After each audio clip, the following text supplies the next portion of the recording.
Hello dear students, good morning all of you. How are you all? I hope you all are fine. Today we are going to revise unit second, that is solutions. Because solution unit you have already studied, and we are going to discuss mainly today colligative properties.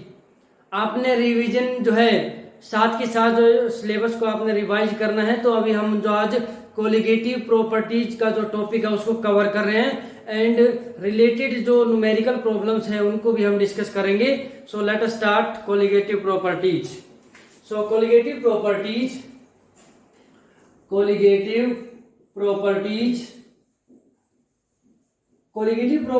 क्या होते हैं? The properties of ideal solutions,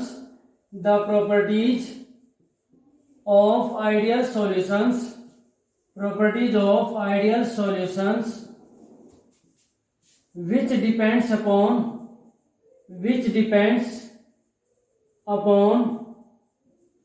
number of particles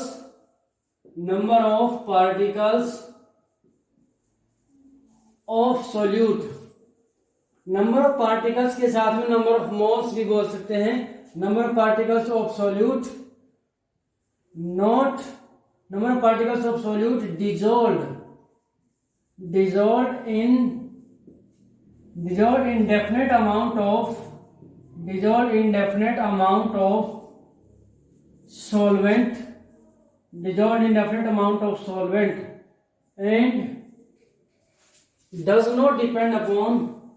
and do not depend upon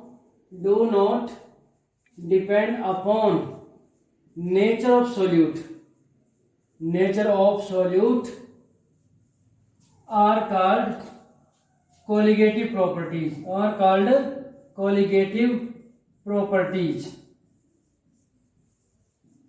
तो colligative properties वो होती हैं जो number of moles या number of particles of solute dissolve in definite amount of solvent के ऊपर डिपेंड करती है, सोल्यूट की नेचर के ऊपर डिपेंड नहीं करती. तो कोलिगेटिव प्रॉपर्टीज कौन कौन सी हैं? कोलिगेटिव प्रॉपर्टीज आर हमारे पास 4 कोलिगेटिव प्रॉपर्टीज है. फर्स्ट है relative lowering of vapour pressure.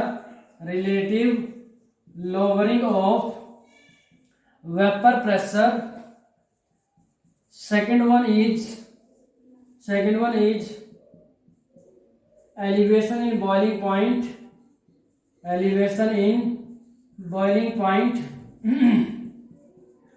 Third one, depression in freezing point.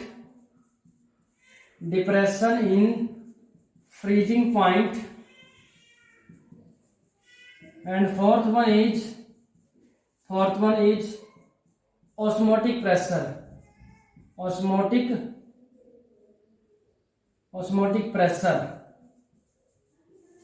Clear है? So let us start. देखो डियर स्टूडेंट्स, हम जो मेनली इनकी थ्योरी जो है थोड़ा थोड़ा डिस्कस करेंगे, पूरा डेरिवेशन नहीं करेंगे. ठीक है, आपको मेनली हमारा फोकस जो है वो न्यूमेरिकल प्रॉब्लम्स पर है. तो हम पहले इनका डेरिवेशन, इनके फॉर्मूले क्या है उनको डिस्कस करेंगे, उसके बाद हम न्यूमेरिकल प्रॉब्लम की तरफ मूव करेंगे. So let us start with the first colligative property, that is relative lowering of vapor pressure. थोड़ा थोड़ा इनके बारे में एक्सप्लेनेशन भी होगा, ऐसी बात नहीं है कि बिल्कुल भी हम इसका एक्सप्लेन नहीं करेंगे. तो देखो, relative lowering of vapour pressure first colligative property है. Relative lowering of vapour pressure. तो इसमें आप जो है स्टडी करेंगे, जैसे कि इसके नाम से पता चल रहा है relative lowering of vapour pressure, यानी कि वेपर प्रेशर का लोअर हो जाना. तो आपने रोल्स लॉ पढ़ा. रोल्स लॉ में हम डिस्कस करते हैं कि जब हमारे पास solute and solvent both are volatile components, उस केस में हमारे पास जो रोल्स लॉ होता है किसी एक पार्टिकुलर कंपोनेंट के पार्शियल प्रेशर को मेजर करने के लिए. बट जैसे ही one component becomes non volatile, that is solute, अगर हम नॉन वोलेटाइल लें तो इन दैट केस जो है वेपर प्रेशर ऑफ सॉल्यूशन जो है वो डिक्रीज हो जाता है. वेपर प्रेशर डिक्रीज हो जाता है तो उस वेपर प्रेशर को 1 एटमॉस्फेयर के बराबर या फिर वेपर प्रेशर को बॉइलिंग पॉइंट के पास में ले जाने, यानी कि वेपर प्रेशर को जो लोअर हो जाता है solute, non volatile solute add करने की वजह से, तो उस केस में क्या हो जाता है, vapour pressure of solution decrease हो जाते हैं। तो स्टार्टिंग में अगर हम मान लें कि प्योर सॉल्वेंट हमारे पास है, उसका कुछ ना कुछ वेपर प्रेशर होता है, और जब उसमें नॉन वोलेटाइल सोल्यूट ऐड करेंगे तो हम देखते हैं कि जब वो सॉल्यूशन बन जाएगा तो उस सॉल्यूशन का वेपर प्रेशर लोअर हो जाता है। इसका रीजन भी पूछा जाता है, why there is lowering of vapour pressure. Lowering of vapour pressure क्यों होता है? Because non volatile solute particles occupy some space और positions on the surface of the solution. Solution की सरफेस पे कुछ position non volatile solute particles occupy कर लेते हैं, और फिर वो क्या करते हैं कि वो नीचे से जो सॉल्वेंट मॉलिक्यूल्स आ रहे हैं उनके जो है पाथ में ऑब्स्टेकल जो है प्रोड्यूस करते हैं, और वो उनको अलाउ नहीं करते ऊपर आने के लिए, जिसकी वजह से वेपर प्रेशर सॉल्यूशन का लोअर हो जाता है। ठीक है, तो इसका जो एक्सप्रेशन होता है लोअरिंग ऑफ वेपर प्रेशर का, वो क्या होता है? देखो हमारे पास है P naught minus P S. P naught minus P S divide by P naught is equal to x2। ये हमारे पास इसका एक्सप्रेशन होता है, P naught minus P S divide by P naught is equal to x2। यहां पर आप देखेंगे P naught minus P S, जो क्वांटिटी है P naught minus P S. P naught क्या, जो प्योर सॉल्वेंट की जो है प्योर सॉल्वेंट का जो प्रेशर होता है, वेपर प्रेशर, वो है पी नॉट, और पी एस का जब उसमें नॉन वोलेटाइल सॉल्यूट ऐड कर दिया तब प्रेशर ऑफ सॉल्यूशन है वो आपका पी एस है। तो P naught minus P S, इसको हम बोलते हैं lowering of vapour pressure, lowering of vapour pressure. ठीक है, अब डिवाइड बाय पी नॉट कर देंगे तो ये जो क्वांटिटी बोली जाएगी P naught minus P S divide by P naught, this is called as relative lowering of vapour pressure, relative lowering of vapour pressure. Relative lowering of vapour pressure का meaning है कि जो स्टार्टिंग में initial जो P note है उसके comparison में कितना कम हुआ है, that is called as P naught minus P S by P naught, relative lowering of vapour pressure. It is equal to x2। x2 क्या है? नंबर ऑफ, ये x2 is the mole fraction of solute, x2 mole fraction of solute है। इसके फॉर्मूले में put करेंगे, इसकी value को हमारे पास क्या आएगा, P naught minus P S divide by P naught is equal to x2 क्या होता है, n2 divide by n1 plus n2 होता है। ये फॉर्मूला बनता है।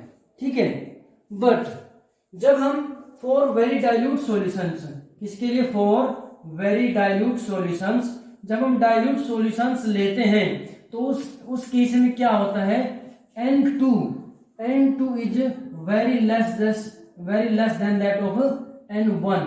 Number of moles of solvent के कंपैरिजन में बहुत कम होते हैं, तो उस केस में हम जो है n2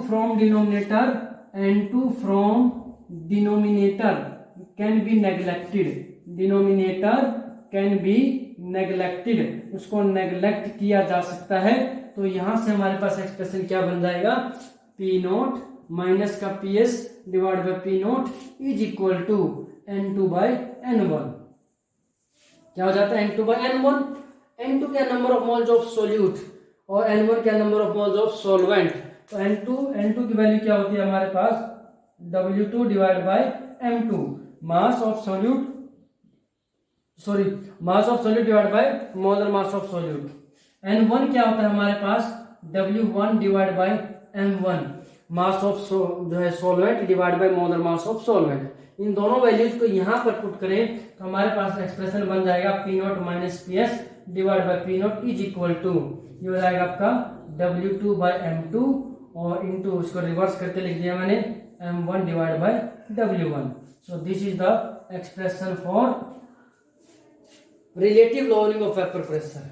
अब यहां से देखो, जब भी हम कोलिगेटिव प्रॉपर्टीज की बात करते हैं तो वहां पर हमें कोलिगेटिव प्रॉपर्टी का मोलर मास ऑफ सॉल्यूट के साथ रिलेशन दिखाना होता है। तो ये दिस क्वांटिटी, कंप्लीट क्वांटिटी जो है, this is the relative lowering of vapour pressure, जो कि कोलिगेटिव प्रॉपर्टी है। तो इसका M2 के साथ रिलेशन क्या है, both are inversely proportional to each other. तो इसके एक्सप्रेशन को M2 अगर इस साइड में लेफ्ट हैंड साइड में लेकर के आए तब हमारे पास क्या बनेगा, M2 is equal to W2 divide by W1 into M1 divide by P naught minus PS divide by P naught. So this is the expression for molar mass and colligative properties, ये किसके लिए है? Relative lowering of vapour pressure का हमने discuss किया है। Next हम discuss करते हैं सेकंड कोलिगेटिव कोई डाउट है, प्रॉब्लम है, पूछ सकते हैं। सेकंड कोलिगेटिव प्रॉपर्टी है elevation in boiling point. Elevation in boiling point का इंक्रीज हो जाना। अभी जैसे आपने देखा यहाँ पर, जैसे ही हमने रिलेटिव लॉवरिंग का कंसेप्ट पढ़ा है तो उसमें हमने क्या पढ़ा है कि due to addition of, sorry एक मिनट लिखते पहले, elevation in boiling point, elevation in boiling point of solution, ठीक है। तो अभी हमने जैसे पढ़ा है कि relative lowering of vapour pressure में कि वेपर प्रेशर सॉल्यूशन का लोअर डाउन हो जाता है when non volatile solute is added to the solvent. तो उस केस में जो वेपर प्रेशर लोअर हो गया है, अगर उसको हम 1 एटमॉस्फेयर प्रेशर के बराबर ले जाना हो तो उस केस में हमें सॉल्यूशन को और बॉयल करना पड़ेगा, या जिस प्रेशर पे पहले वो सॉल्वेंट था अगर उसके बराबर प्रेशर करना हो तो उस केस में हमें सॉल्यूशन को और हीट करना पड़ेगा और गर्म करना पड़ेगा। इट मींस सॉल्यूशन जो 1 एटमॉस्फेयर पे पहले जो है बिना नॉन वोलेटाइल सॉल्यूट ऐड किए जिस टेम्परेचर पर वो बॉयल हो रहा था, अब नॉन वोलेटाइल सॉल्यूट ऐड करने पर उस टेम्परेचर पर बॉयल नहीं होगा, क्योंकि वेपर प्रेशर 1 एटमॉस्फेयर के प्रेशर के बराबर नहीं है। तो उस केस में हमें 1 एटमॉस्फेयर प्रेशर के बराबर सॉल्यूशन का वेपर प्रेशर ले जाने के लिए क्या करना पड़ेगा? उसको एक्स्ट्रा हीट करना पड़ेगा। तो इस इंक्रीज इन टेम्परेचर को क्या बोल रहे हैं? एलिवेशन इन बॉइलिंग पॉइंट, यानी कि बॉइलिंग पॉइंट का बढ़ जाना, ठीक है। तो एलिवेशन इन बॉइलिंग पॉइंट जो है it is represented by delta TB. इसको किससे रिप्रेजेंट करते हैं? डेल्टा टीबी से रिप्रेजेंट करते हैं। तो experimentally it has been found कि delta TB is directly proportional to m molality of the solution. इसके बराबर होता है, ये डायरेक्टली प्रोपोर्शनल होता है, मोलैलिटी ऑफ सॉल्यूशन के डायरेक्टली प्रोपोर्शनल होता है। तो मोलैलिटी, ये प्रोपोर्शनलिटी का सिंबल हटाएंगे तो delta TB is equal to KB into m। तो यहाँ पर जो केबी है ये क्या होता है? केबी इज मोलल एलिवेशन कांस्टेंट। इसको क्या बोलते हैं? Molal elevation constant. और क्या बोलते हैं इसको? Ebullioscopic constant. इसका अनदर नेम है एबुलियोस्कोपिक कांस्टेंट। एबुलियोस्कोपिक कांस्टेंट केबी है। अगर इसको डिफाइन करना हो तो किस वे में डिफाइन, कई बार पूछा गया एग्जाम में एबुलियोस्कोपिक कांस्टेंट को कैसे डिफाइन करते हैं? तो एबुलियोस्कोपिक कांस्टेंट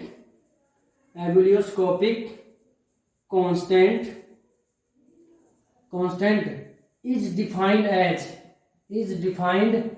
इसको डिफाइन करने से पहले यहाँ पर देखें, अगर हमारे पास कोई सॉल्यूशन हो जिसकी मोलैलिटी 1 हो, अगर m की वैल्यू 1 मोल पर किलोग्राम हो ऑफ सॉल्वेंट हो जाए, तो मोलैलिटी सॉल्यूशन की 1 हो जाए तो केबी किसके बराबर हो जाएगा? डेल्टा टीबी के बराबर हो जाएगा।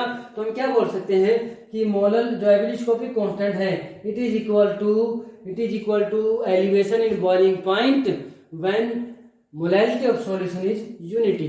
तो यही डेफिनेशन है। Ebullioscopic constant is defined as elevation in boiling point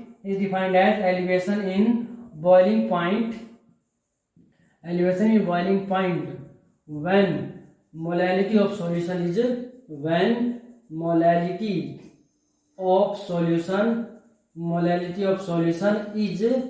1 unity, यानी कि is unity means 1 molar. Clear है? वेरी इंपॉर्टेंट है। अगर m की वैल्यू 1 हो जाए, m इज इक्वल टू 1, तो डेल्टा टीबी किसके बराबर हो जाता है? केबी के बराबर हो जाता है। और इसी के बराबर बताने के लिए इसी को डिफाइन करने की फॉर्म में लिखा जाता है कि केबी जो है molar elevation constant, ebullioscopic constant, ये delta TB elevation in boiling point के बराबर होगा कब? जब सॉल्यूशन की मोलैलिटी 1 होती है। क्लियर है? तो ये आपको डेफिनेशन समझ में आ गई। अभी इसका एक्सप्रेशन लिखते हैं कि कैसे इसको लिखा जाता है। तो देखो m की पहले यहाँ से वैल्यू लिखेंगे। m मोलैलिटी क्या होता है? मोलैलिटी होता है number of moles of solute divide by mass of solvent in kilogram. ये हमारे पास फॉर्मूला होता है, ठीक है। Number of moles of solute किसके बराबर लिखते हैं? W2 divide by M2। Mass of solvent in kilogram, ये W1 लिखा जाएगा इन किलोग्राम, ठीक है। तो अगर हम ग्राम में लिखें सॉल्वेंट के मास को भी, तो m किसके बराबर होता है, W2/m2 divide by W1 into 1000, और W1 किस में हो जाएगा, इन ग्राम में हो जाएगा। तो यहाँ से फॉर्मूला क्या बनेगा, m is equal to W2/W1 into 1000 divide by m2। ये m की वैल्यू हो जाती है। इस वैल्यू को यहाँ रखेंगे तो हमारे पास क्या आएगा, delta TB is equal to KB into W2/W1 into 1000 divide by m2। So this is the expression for relation between colligative property and molar mass। देखो colligative property क्या है, ये एलिवेशन इन बॉइलिंग पॉइंट है delta TV, और ये m2 क्या है, आपका मोलर मास ऑफ सॉल्यूट है। अब एक चीज और है, डेल्टा टीवी यह है एलिवेशन इन बॉइलिंग पॉइंट, बढ़ा हुआ टेम्परेचर, यानी कि बॉइलिंग पॉइंट का टेम्परेचर बढ़ जाता है। तो जो सॉल्यूशन का अगर हमारे पास टीबी नोट क्या है, boiling point of solvent, pure solvent जब हो उसका बॉइलिंग पॉइंट है, और टीबी क्या है, ये boiling point of solution. Boiling point किसका है, सॉल्यूशन का। कब, जब इसमें नॉन वोलेटाइल सॉल्वेंट के अंदर नॉन वोलेटाइल सॉल्यूट ऐड करते हैं तब। तो उस केस में जो टीबी की वैल्यू आएगी ज्यादा आएगी, तो डेल्टा टीबी किसके बराबर होगा, delta TB is equal to Tb minus Tb naught, यानी कि सॉल्यूशन का टीबी क्या है, बॉइलिंग पॉइंट ऑफ सॉल्यूशन, और Tb naught boiling point of pure solvent. तो delta Tb minus Tb naught होगा। और अगर हमारे पास न्यूमेरिकल प्रॉब्लम में सॉल्वेंट वाटर दिया गया है, उस केस में टीबी नोट की वैल्यू आपको याद होनी चाहिए। Boiling point of water 100 degree Celsius होता है, यानी कि 373.15 केल्विन होता है, ठीक है, क्योंकि 0 डिग्री सेल्सियस जो होता है 273.15 केल्विन होता है एक्चुअल में, बट हम 273 लिख लेते हैं, ठीक है। न्यूमेरिकल प्रॉब्लम में आपको 273.15 भी लेना पड़ सकता है और 273 भी लिख सकते हैं। अगर आपने 273 यूज किया है तो उसको बार बार वही यूज करना है। अगर न्यूमेरिकल में 273.15 दिया हुआ है तो फिर आपको वही यूज करना है, ठीक है। अब यहां से M2 का रिलेशन क्या आएगा, M2 it is equal to KB into delta TB into W1 divide by W2 divide by W1 into 1000। This is expression for molar mass and colligative property. तो यहां से भी क्या है कि molar mass of solute and colligative property both are inversely proportional to each other, ठीक है। तो यहां से हमारे पास सेकंड जो है कोलिगेटिव प्रॉपर्टी हमने डिस्कस की है। थर्ड की बात करते हैं, थर्ड इसी में चेंज कर देते हैं बट थोड़ा सा डिफरेंस रहेगा। यहां पर हम लिखेंगे, थर्ड होता है डिप्रेशन इन फ्रीजिंग पॉइंट, यानी कि जब नॉन वोलेटाइल सॉल्यूट ऐड कर देते हैं तो सॉल्यूशन के बॉइलिंग पॉइंट फ्रीजिंग पॉइंट में डिप्रेशन आ जाते हैं, यानी फ्रीजिंग पॉइंट लोअर टेम्परेचर पर जाके फ्रीज होता है सॉल्यूशन। तो थर्ड क्या होगा, depression in freezing point, depression in freezing point, ठीक है, डिप्रेशन इन फ्रीजिंग पॉइंट। इसको हम किसे दिखाते हैं, डेल्टा टी एफ से डिनोट करते हैं। अभी मैंने बोला है कि जब नॉन वोलेटाइल सॉल्यूट ऐड कर देंगे सॉल्वेंट के अंदर तो सॉल्यूशन जो बनेगा उस सॉल्यूशन का फ्रीजिंग पॉइंट प्योर सॉल्वेंट के कंपैरिजन में लोअर टेम्परेचर पर होगा, यानी कि there is lowering of freezing point, यानी कि डिप्रेशन इन फ्रीजिंग पॉइंट हो जाएगा। जो स्टार्टिंग में प्योर सॉल्वेंट है उसका जो अगर हम फ्रीजिंग पॉइंट TF नोट माने तो सॉल्यूशन क्या क्या हो जाएगा, TF हो जाएगा, और TF जो है वो TF नोट से स्मॉल होगा। तो वहां पर डेल्टा TF किसके बराबर होगा, delta TF is equal to TF naught minus TF होगा, जो कि बॉइलिंग पॉइंट में उल्टा था। तो वहां पर यहां पर TF नोट क्या है, freezing point of pure solvent, freezing point of pure solvent है, और TF क्या, फ्रीजिंग पॉइंट ऑफ सॉल्यूशन जब इसमें नॉन वोलेटाइल सॉल्यूट ऐड कर दिया जाता है, ठीक है। तो यहां से TF नोट माइनस TF। अब TF नोट जो है अगर हमारे पास सॉल्वेंट वाटर हो तो TF नोट क्या हो जाएगा, 0 डिग्री सेल्सियस फ्रीजिंग पॉइंट होता है जहां पर वो फ्रीज हो जाता है वाटर, ठीक है। ऐसे ही जैसे हमने उसमें पढ़ा था तो delta TF is directly proportional to M, ये भी मोलैरिटी के डायरेक्टली प्रोपोर्शनल होता है। तो delta TF is equal to KF into M, ये एक्सप्रेशन बन जाता है KF इंटू M। तो जो KF होगा, KF को क्या बोलते हैं, मोलल डिप्रेशन कांस्टेंट। क्या बोलेंगे, मोलल डिप्रेशन कांस्टेंट, या फिर क्या बोलेंगे, cryoscopic constant, cryoscopic constant. Clear है, क्रायोस्कोपिक कांस्टेंट।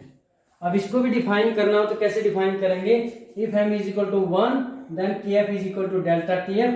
तो डिफाइन क्या करेंगे, cryoscopic constant is defined as,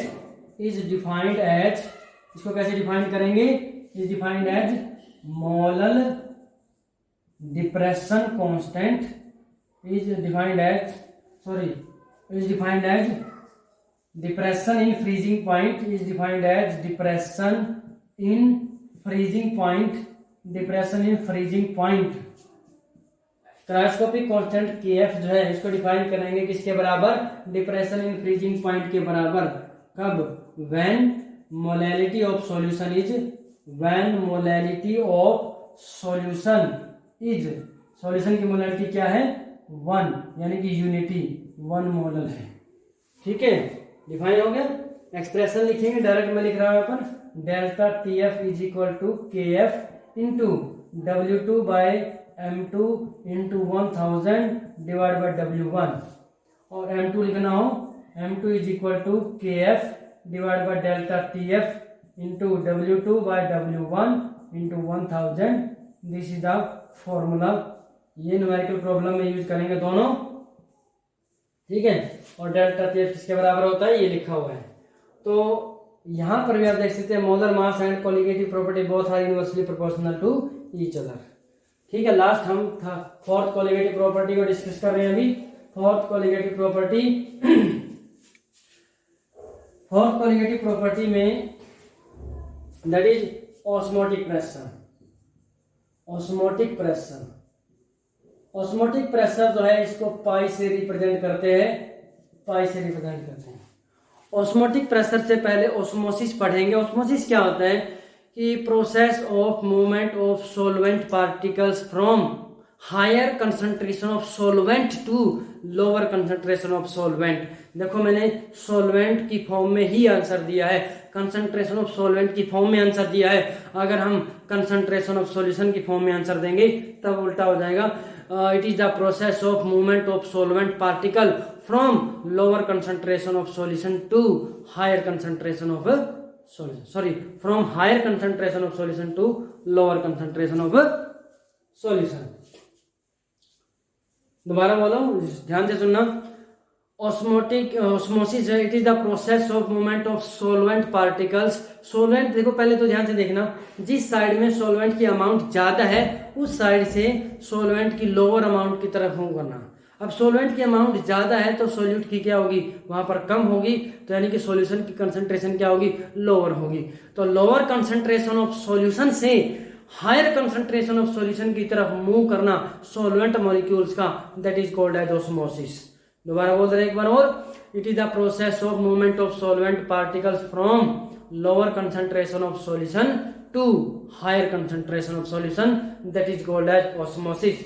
अब ऑस्मोसिस प्रोसेस को स्टॉप करने के लिए जो एक्सटर्नल प्रेशर लगाया जाता है that is called as osmotic pressure. The pressure exerted on the solution to stop the process of osmosis that is called as osmotic pressure. और ऑस्मोटिक प्रेशर को पाई से रिप्रेजेंट कर रहे हैं। पाई जो है it is directly proportional to C and T। C और T concentration और टेम्परेचर के ऊपर डायरेक्टली प्रोपोर्शनल होता है, तो pi is equal to CRT। R क्या है, प्रोपोर्शनलिटी कांस्टेंट है। और C क्या होता है, कंसंट्रेशन। कंसंट्रेशन क्या होता है, number of moles of solute divide by volume of solution. इसको यहाँ पर रखेंगे, पाई इज इक्वल टू N/V/RT। यहाँ से क्या आएगा, pi V is equal to NRT। Clear है, pi V is equal to NRT। और N क्या होता है, N number of moles of solute किसके बराबर होता है, W2 डिवाइड बाय M2। तो इस वैल्यू को यहाँ रखेंगे, pi V is equal to W2 by M2 into RT। तो M2 किसके बराबर आ जाएगा, W2 RT divide by pi V।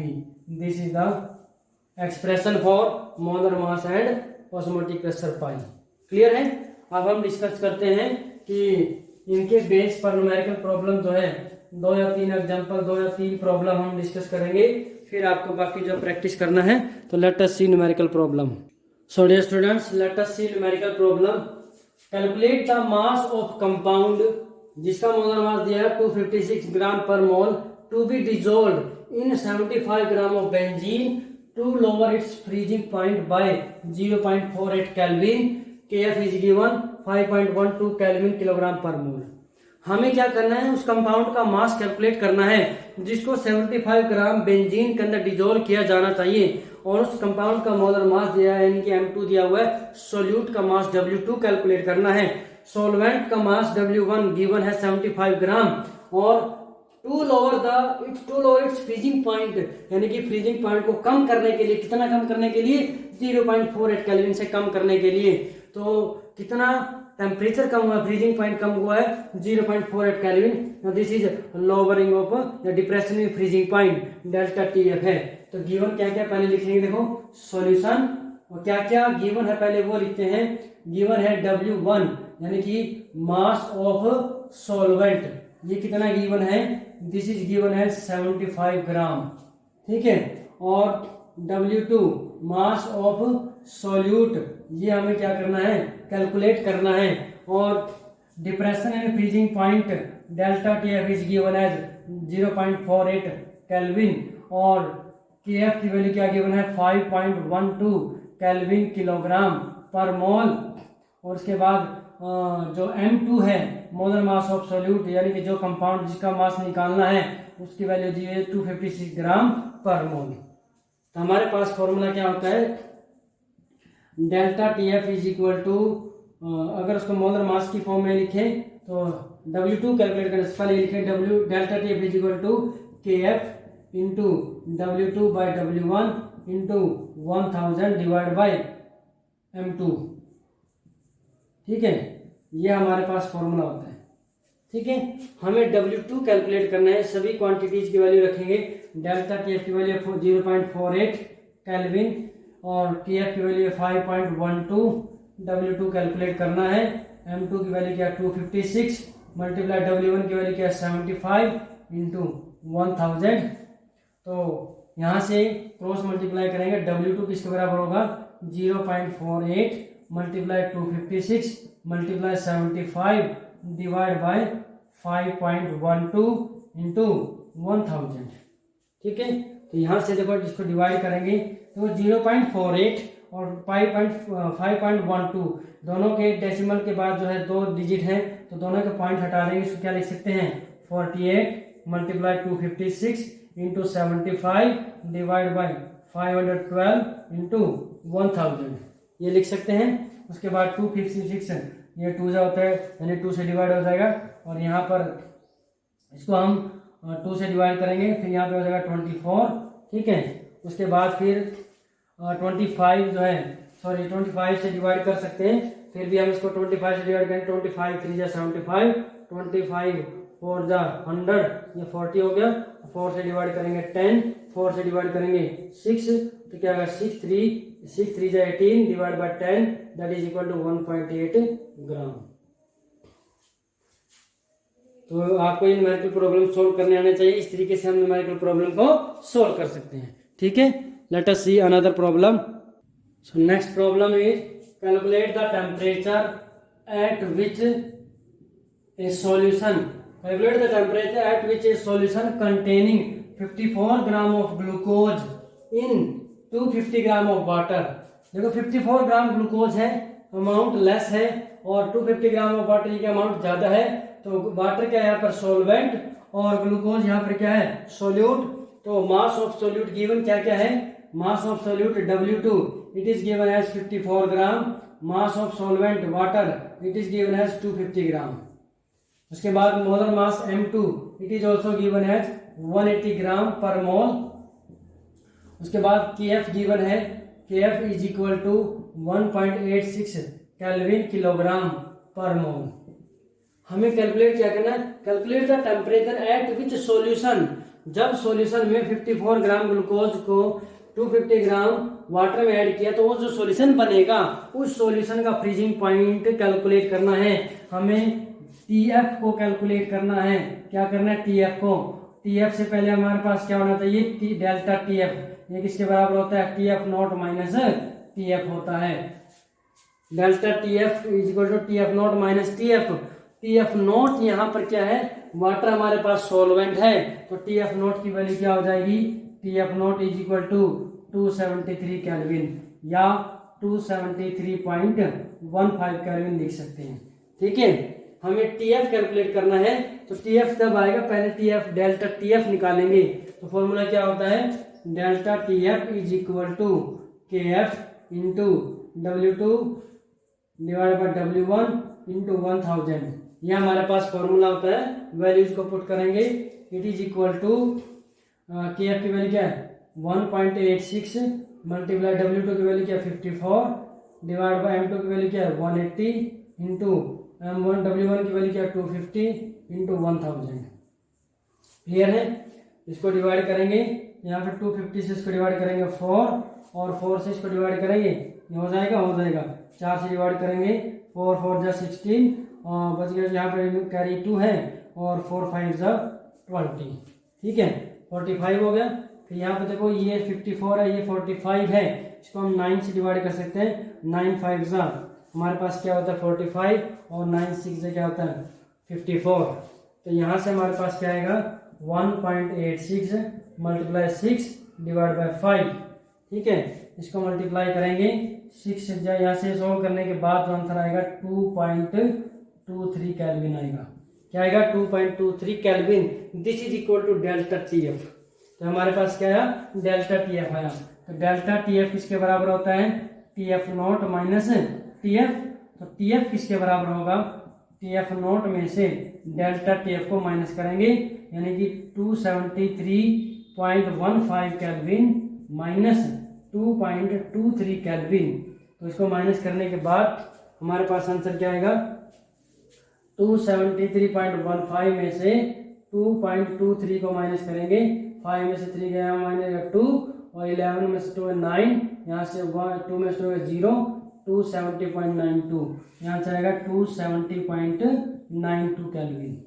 यानी कि जो फ्रीजिंग पॉइंट है सॉल्यूशन का वो 2.23 केल्विन से लोअर डाउन हो जाएगा। ठीक है, और आप 273 केल्विन भी कर सकते हैं। उसके अकॉर्डिंग अगर मैं आपको करके दिखाऊं, डेल्टा टीएफ किसके बराबर होगा?